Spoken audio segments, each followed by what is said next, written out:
आज हम बात करेंगे पक्षी वर्ग के बारे में, ठीक है। इसके पहले आपने पढ़ा था उभयचर के बारे में, सरीसृप के बारे में। आज बात करने वाले हैं एवीज वर्ग जिसे बोला जाता है, यानी कि पक्षी वर्ग। क्या स्पेशलिटी होती है, मतलब क्या विशेषता होती है, क्या लक्षण होते हैं पक्षी वर्ग के, वो हम जानने वाले हैं। जैसे आपने बचपन से आपके दिमाग में आया होगा यार कि चिड़िया आखिर कैसे उड़ पाती है, चिड़िया क्यों उड़ जाती है जबकि हम नहीं उड़ पाते, ठीक है। चिड़िया आखिर चिड़िया के अंतर्गत किसे रखा गया, चिड़िया वर्ग बनाया गया है। जब मैंने आपको 11 वर्ग पढ़ाया था तो ये कार्डेटा के अंतर्गत एवीज वर्ग आता है, जिसमें हम पढ़ेंगे किसके बारे में, पक्षियों के बारे में, उनके लक्षण, उनके जनन पोषण, समझ रहे हैं, कई सारे तरीके, उनके रहन सहन, पोषण, सभी जानकारियां हमें इस वीडियो में मिलने वाली है। साथ ही साथ आज हम स्तनधारी के बारे में भी पढ़ेंगे कि स्तनधारी की क्या विशेषता होती है, क्या लक्षण होते हैं। तो पहले को समझते हैं एवीज वर्ग क्या होता है। पॉइंट समझेंगे। एवीज पक्षी वर्ग, एक बात याद रखना कि पक्षी वर्ग को माना जाता है, कई प्रयोगों से ये पता चला, ये सिद्ध हुआ कि पक्षी वर्ग का निर्माण किससे हुआ है, सरीसृपों से हुआ है। सरीसृप मतलब वे जीव जो रेंग कर चलते थे, उन्हें हम किसके अंतर्गत रखते थे, उन्हें हम रखते थे, रेपरे से लिया गया था वो शब्द। रेपरे का मतलब रेंग कर चलने वाले या सरकने वाले जो जीव थे, उन्हें सरीसृप में रखा गया था।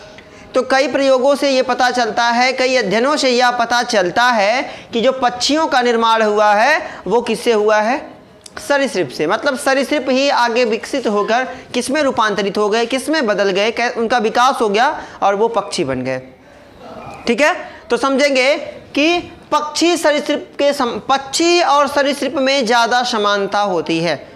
लगभग उनका भी शरीर धारा रेखित होता है, लगभग इनका शरीर भी धारा रेखित। चिड़िया मछली में बहुत ज़्यादा अंतर नहीं होते, है कि नहीं।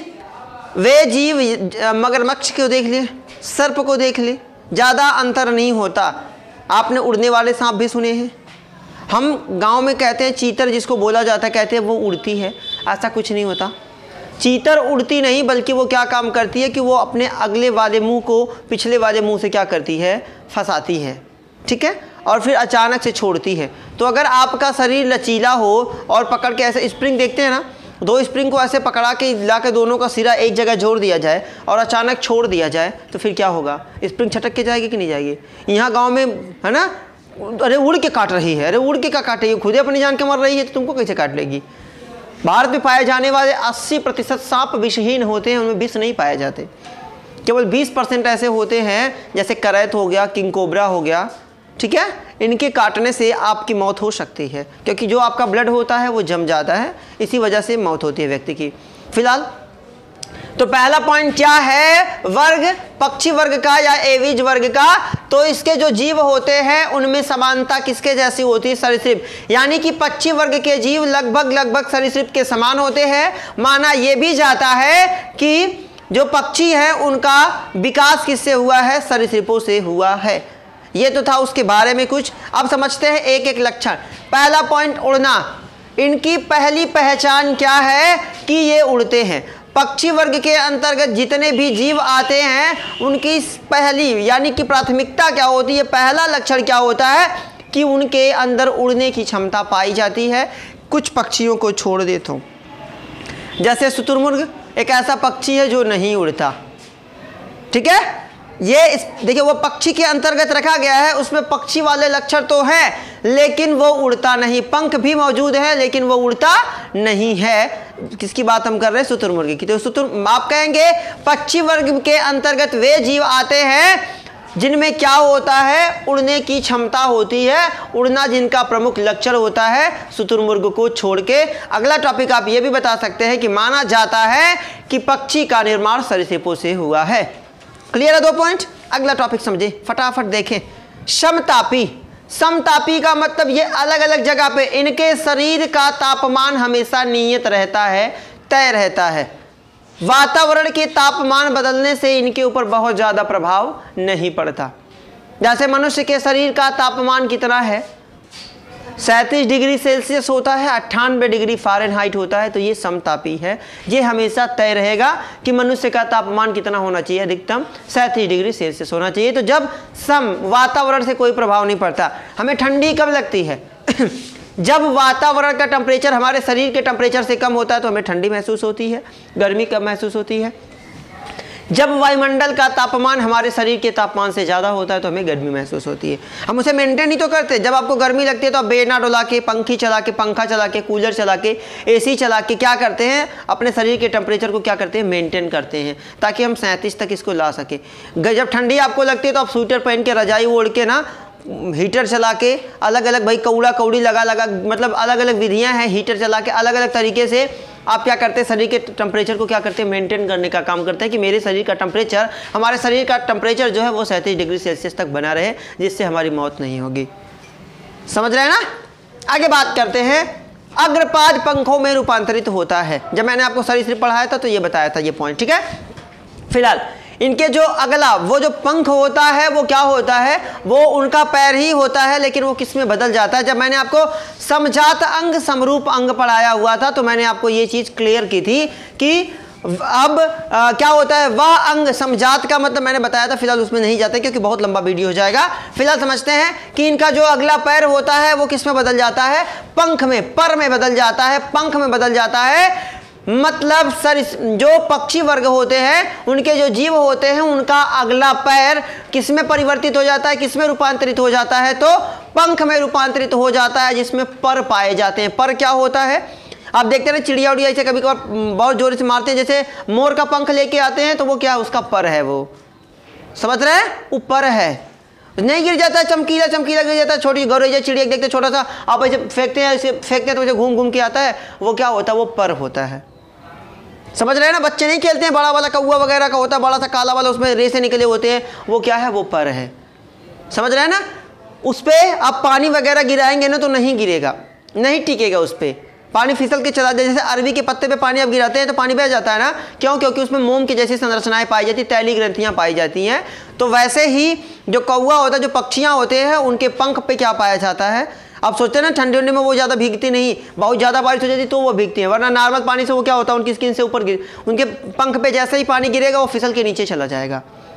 वो उनकी क्या है, एक विशेषता है कि इनका जो अगला पैर होता है वो पंखों में रूपांतरित होता है, जिसमें क्या पाए जाते हैं, पर पाए जाते हैं। वही पर हवा को रोकने का काम करते हैं, जिसकी वजह से वो उड़ पाते हैं। समझ रहे हैं कि नहीं समझ रहे बात को। अगला टॉपिक समझते हैं। चोंच पाई जाती है इनमें, इनमें जबड़ा बड़ा नहीं पाया जाता, इनमें चोंच पाई जाती है, जो धार बहुत ज़्यादा, जिसमें बहुत धार होती है, जो दांत का काम करती है। ठीक है। पक्षियों की और एक बात बताता हूँ, ये खाना को काटते उठते नहीं है, ये डायरेक्ट निगल जाते हैं। समझ रहे हैं ना। क्या करते हैं, ये खाने को डायरेक्ट निगल जाते हैं। दांत तो है नहीं तो क्या हमारे यहाँ थोड़ी भंडारा करेंगे, यहाँ कूच कूच के उसको महीन नहीं करना, वो डायरेक्ट निगल जाते हैं। ठीक है। तो इनमें चोंच पाई जाती है। अंतःकंकाल अस्थियाँ खोखली होती है, ये सबसे इंपॉर्टेंट टॉपिक है। इंपॉर्टेंट मीन क्यों है, कभी कभार पूछा जाता है कि पक्षियां आखिर उड़ कैसे पाती हैं। क्योंकि आपने पढ़ा होगा कक्षा 6 के विज्ञान में, पक्षियां इसलिए उड़ पाती हैं क्योंकि उनकी जो हड्डियां होती हैं उनमें क्या भरी होती है, हवा भरी होती है, यानी कि खोखली होती है। जो पक्षी वर्ग के जीव होते हैं उनके शरीर, उनकी हालांकि उनका जो कंकाल है, कंकाल क्या होता है, अंतः कंकाल। अंतः कंकाल का मतलब पक्षी वर्ग के जो जीव होते हैं उनका कंकाल शरीर के अंदर पाया जाता है और खोखला होता है। कैसा होता है, खोखला होता है, यानी कि उसमें हवा भरी होती है, जिसकी वजह से उनका वजन क्या हो जाता है, हल्का। और जब वो उड़ने जाती हैं तो पहले अपने क्या करती है, हवा को अंदर शरीर के अंदर खींच लेती है, फिर उड़ती है। तो जब अंदर खींचेंगे तो पहले से हड्डी में हवा भरी हुई है, फिर खींचेंगे और हवा हो गई तो क्या हो गई, गुब्बारा हो गई चिड़िया, और हल्का सा पंख मार दिए तो उड़ जाती है। समझ रहे हैं। हम 68 किलो के हम मारेंगे तो पंखा का हम तो पूरा तिरपाल लेके इसे मारेंगे तब वो नहीं उड़ेंगे। हम तिरपाल से ज़्यादा वजन तो हम खुद हैं। समझ रहे भाई। शरीर का वजन हमारे पंख, देखिए पंख छोटा, इतना बड़ा पंख हो, छोटा छोटा, या दूसरे पंख लगा दें और वजन 68 किलो, तो पंख कैसे फर फर फर करेंगे, उड़बे नहीं करेंगे, कैसे उड़ेंगे भाई। अगर हेलीकॉप्टर का जो पंखा होता है आप देखते हैं ना, वो बहुत बड़ा होता है, और जब पूरा स्पीड बांध लेता है तब है ना उड़ता है। जब हवा पूरा, जब क्या करता है, जब प्रेशर पूरा पड़ता है तो वो उड़ जाता है। अब हमारा 68 किलो, हम पूरा हेलीकॉप्टर को खूंटा गाड़ के रख के छोटका वाला पंखा लगाएं, इतना बड़ा पंखा लगाएं चलेगा। ये वाला अगर ये वाला फैन लगा दे, वो मूवी आपने देखा ना, क्या बोलते हैं उसका नाम नहीं याद आ रहा, जिसमें वो पंखा पीछे वाला, ये वाला सीलिंग फैन लगा देता है पीछे, कहता है आपको पता है कि ये सीलिंग फैन है, मुझे पता है सीलिंग फैन, हेलीकॉप्टर को थोड़ी पता है, कौनों लगा दो, है कि नहीं। जाने के बाद हेलीकॉप्टर में आग लग जाती है, तो भाई क्या फ़ायदा। समझ रहे हैं ना। फिलहाल बात समझते हैं। तो क्योंकि इनकी जो हड्डियां होती हैं वो खोखली होती हैं और उनमें क्या भरी होती है, हवा भरी हुई होती है, जिसकी वजह से उनका वजन कम होता है, वो आसानी से उड़ पाती हैं। पॉइंट समझ में आ गया यहाँ तक? अगला टॉपिक समझते हैं। श्वसन किसके द्वारा होता है? फेफड़ों द्वारा। मतलब इनमें श्वसन अंग पाए जाते हैं, श्वसन तंत्र पाया जाता है, जिसमें ये श्वसन की क्रिया कहाँ से पूरी करते हैं? फेफड़ों के द्वारा। यानी कि पूछा जाए कि पक्षी वर्ग के जीव सांस किससे लेते हैं, तो आप तुरंत कहेंगे फेफड़ों के द्वारा। साथ ही साथ इनमें वायुकोश पाया जाता है। वायुकोश का मतलब हवा को इकट्ठा करके रखने की जगह। ठीक है, आगे बात समझते हैं। इनका हृदय, वेरी इंपॉर्टेंट टॉपिक। पक्षी वर्ग, मैंने बताया था केवल मछली की बात करें तो उनका जो हृदय होता है वो दो भाग में बटा हुआ होता है, एक अलिंद होता है, एक निलय होता है। उभयचर की बात करें तो उनका जो हृदय होता था वो 3 भाग में डिवाइड होता था, जिसमें दो अलिंद हुआ करता था, एक निलय होता था। अलिंद क्या काम करता है? ब्लड को रिसीव करने का काम करता है, जबकि निलय क्या काम करता है? पंप करने का काम करता है। ठीक है, दबाव के साथ भेजने का काम करता है। मैंने आपको हॉट वाले वीडियो में पढ़ाया है। फिलहाल जो पक्षी वर्ग के जीव होते हैं, इनका जो हृदय होता है वो 4 भागों में डिवाइड होता है, 4 वेश्मीय होता है। 4 वेश्मी का मतलब इनके हृदय में 4 खंड पाए जाते हैं, जिसमें 2 अलिंद होते हैं और 2 निलय होते हैं। समझ गए बात को? अगला टॉपिक समझते हैं। ये क्या होते हैं? एक लिंगी होते हैं। एक लिंगी का मतलब पक्षी वर्ग के जो जीव होते हैं उनमें नर व मादा क्या होते हैं? अलग अलग होते हैं। नर मादा अलग अलग होते हैं। ठीक है, यानी कि लैंगिक जनन करते हैं। अगला टॉपिक क्या है कि ये क्या होते हैं? अंडज होते हैं। अंडज होते हैं। अंडज का मतलब वे जीव जो अंडे देते हैं या जिनकी उत्पत्ति अंडे से हुई है तो उसे हम क्या बोलते हैं? अंडज बोलते हैं। अंडे से जन्म लेने वाला। अगला टॉपिक इनका क्या है? इंपॉर्टेंट टॉपिक है कि पक्षी वर्ग के जो जीव होते हैं वो क्या बनाते हैं? घोंसला बनाते हैं। एक सांप है जिसका नाम है नागराज, वो खुद घोंसला बना के रहता है। ठीक है, वो सरीसृप की कैटेगरी में आता है। ये पॉइंट है, याद रखना कि नागराज एक ऐसा सांप है जो घोंसला बना के रहता है। ठीक है, कोयल एक ऐसी पक्षी है जो कभी घोंसला नहीं बनाती। समझ रहे हैं ना? ये कुछ महत्वपूर्ण टॉपिक है। कोयल एक ऐसा पक्षी है जो कभी घोंसला नहीं बनाती। ठीक है, एग्जाम्पल के तौर पे हम ले लें कौवा, तोता, मोर। उम्मीद करता हूँ पक्षी का कोई दिक्कत नहीं है। 2 पॉइंट सबसे इंपॉर्टेंट, अंता कंकाल अस्थियाँ खोखली होती है, ये जरूर याद रखना। और श्वसन कैसे करते हैं? ये फेफड़ों द्वारा। साथ ही साथ इनमें क्या उपस्थित होता है? वायुकोश उपस्थित होता है। लगे हाथ हम समझ लेते हैं स्तनधारी। क्यों नाम पड़ा इसका स्तनधारी? स्तन का मतलब वे जीव जो बच्चे को जन्म देते हैं और उन्हें अपना दूध पिलाते हैं। स्तनधारी में आधे से ज़्यादा लोग कंफ्यूज कहाँ होते हैं? उन्हें स्तन और स्थल में फ़र्क नहीं होता। स्तनधारी स्थलधारी में बड़ा फर्क है। वे स्थल का मतलब क्या बोलते हैं कुछ लोग? जवाब जिनको नहीं मालूम होता कंफर्म करेंगे। स्थल का मतलब जो जीव भूमि पर रहता है वो उसको समझ लेते हैं। स्तनधारी के अंदर वे जीव आते हैं जो बच्चे को जन्म देते हैं और क्या करते हैं? उन्हें अपना दूध पिलाते हैं। उन्हें किस में रखा जाता है?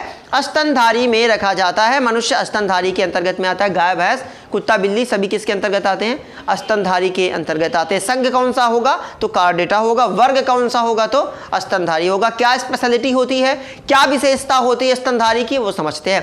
पहला पॉइंट, शरीर पे बाल होते हैं। स्तनधारी वर्ग में जितने भी जीव आते हैं उनके शरीर पर क्या पाए जाते हैं? बाल पाए जाते हैं। ठीक है, कुछ में बहुत ज़्यादा घने बाल होते हैं, कुछ में कम होते हैं। जिनमें बहुत ज़्यादा घने होते हैं वो ऐसी जगह पे पाए जाते हैं जहाँ बहुत ज़्यादा ठंडी वगैरह पाई जाए। ठीक है, कुछ ऐसे होते हैं जो अपने आप को तापमान से नियंत्रित करने के लिए, उनका शरीर मेंटेन करने के लिए, ताप को नियंत्रित करने के लिए उनके शरीर पे घने बाल पाए जाते हैं। सबसे ज़्यादा गर्मी गाय को लगेगी कि भैंस को लगेगी? मैंने आपको पढ़ाया था, तो मैंने आपको बताया था भैंस को लगेगी। क्यों लगेगी? क्योंकि उसका कलर कैसा होता है? ब्लैक होता है।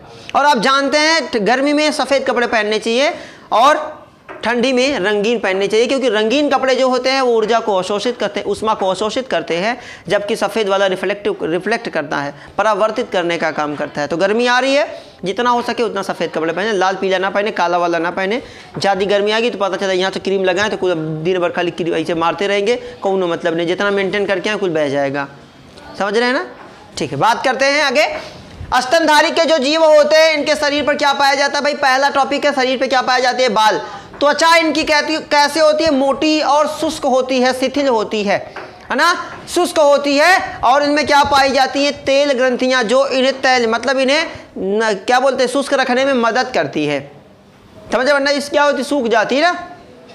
पेड़ देख रहे हैं ना, पेड़ के बाहर तैलीय ग्रंथियां नहीं है, उसकी देखते हैं ना ऊपर, ये जिसको आप बोलते हैं छिलका, नहीं एकदम सूख सा जाता है, पपड़ी जो पपड़ी जैसी हो जाती है।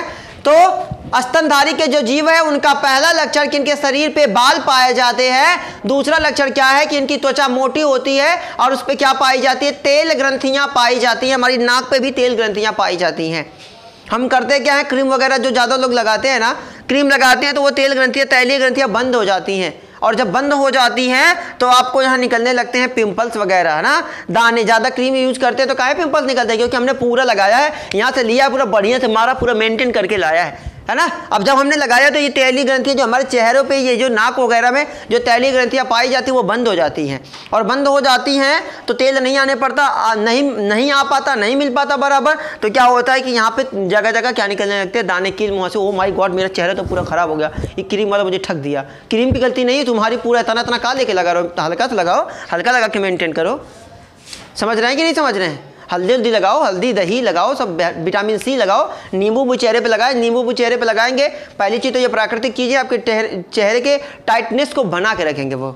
हाँ, आपका चेहरा हमेशा एकदम कैसा रहेगा, एकदम टाइट रहेगा, है ना, स्ट्रांग वाला। दादी दादा के देखते हैं ना, उनका यहाँ से चमड़ा खींचो तो 1.5 किलोमीटर लेके जाओ, क्योंकि मिलानिन खत्म हो चुका है ना।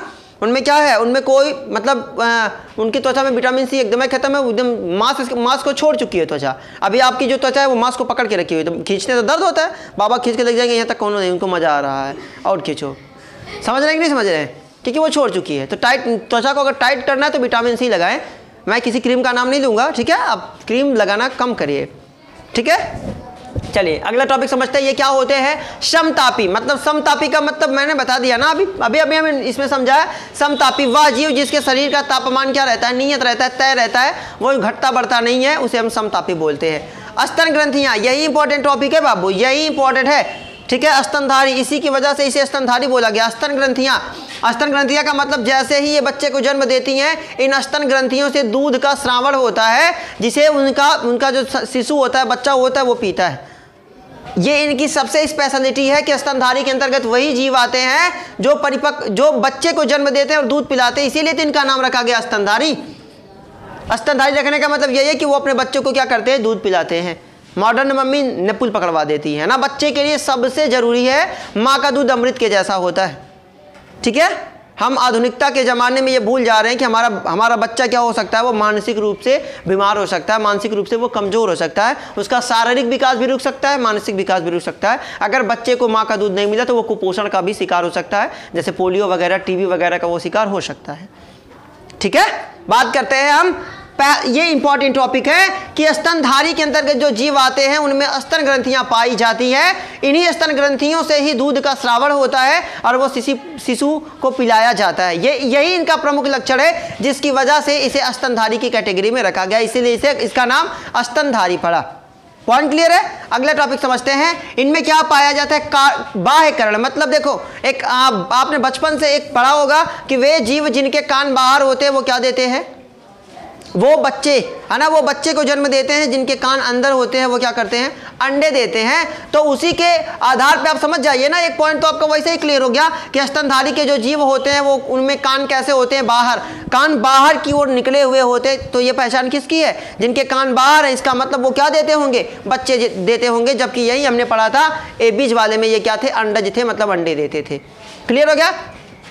अगला टॉपिक, दांत क्या होते हैं जबड़े में, इनके जो दांत होते हैं, ये दांत जितने भी स्तनधारी वर्ग के जीव हैं, इनके जो दांत होते हैं वो जबड़े की हड्डी होती है ना, ये जहाँ हमारा दांत धंसा हुआ होता है, एक हड्डी में धंसा हुआ होता है। देखते हैं ना, जब खोपड़ी उपड़ी का चित्र देखे ना, ऐसे निकला होता है ऐसे, तो उसी हड्डी के अंदर क्या होता है, हमारे दांत धंसे हुए होते हैं। ये इनकी पहचान है कि इनके दांत, इनके पास जबड़ा पाया जाता है जिसमें हड्डी होती है, उसके अंदर दांत धंसे हुए होते हैं। एक स्पेशलिटी और है, एक विशेषता और है कि ये क्या होते हैं, द्विबारदंती होते हैं। इनके जीवन में 2 बार दांत आते हैं।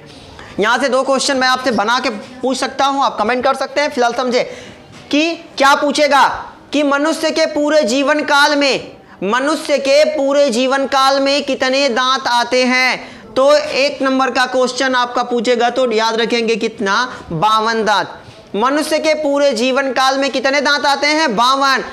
और अगर दूसरा क्वेश्चन कि मनुष्य के जीवन में कितने दांत अस्थायी होते हैं, मतलब नहीं रहते, वो है 20। पॉइंट समझो कैसे, कि एक होता है दूध का दांत, तो दूध के कितने बच्चों में कितने दांत पाए जाते हैं, 20, और वो 20 के 20 क्या हो जाते हैं, टूट जाते हैं, इसका मतलब ये कैसे हो गए? अस्थाई। कैसे हो गए? अस्थाई। और 32 दांत वयस्क व्यक्ति में पाए जाते हैं। तो 20 टूटा और 32 आया, तो 30 20 50 2 52। मनुष्य के पूरे जीवन काल में कितने दांत आते हैं? 52। और अस्थाई दांत कितने होते हैं? 20। अस्थाई दांत कितने होते हैं? 32।